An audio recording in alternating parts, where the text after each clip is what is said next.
America के साथ चीन व्यापार भी करता है और अमेरिका के साथ उसके अंदर विरोध भी है। तो ये दुनिया के अंदर तो चल ही रहा है। और जो नया वर्ल्ड ऑर्डर है, नया वर्ल्ड ऑर्डर तो पहले से ही बना हुआ है, दो ध्रुव तो पहले से ही है। लेकिन इसमें होता यह रहा है कि भारत दोनों ध्रुवों के साथ जाकर के अपनी व्यापारिक समझौते, अपने डील करता रहता है। जैसे भारत जो है हथियार रूस से भी खरीद लेता है, भारत हथियार अमेरिका से भी खरीद लेता है, भारत हथियार फ्रांस से भी खरीद लेता है जहाज। तो ये जो भारत कर रहा था, अब अमेरिका ने आके दिखा करके भारत के ऊपर ये दबाव डाला है कि या तो तू उधर को चल दे या इधर को चल दे।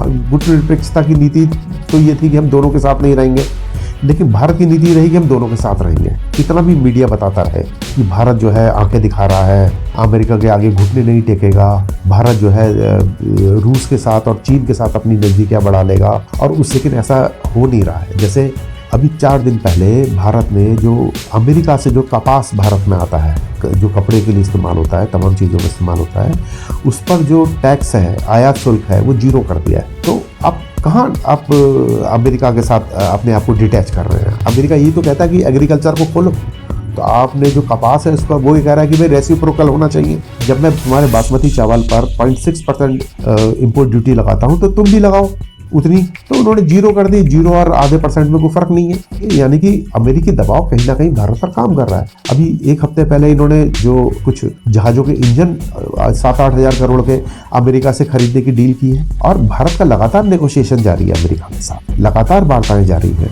तो ये जो नए वर्ल्ड ऑर्डर की बात हो रही है और ये जो कहा जा रहा है कि भारत अपने अमेरिका के साथ जो रिश्ता है वो खत्म कर लेगा, ये संभव ही नहीं है।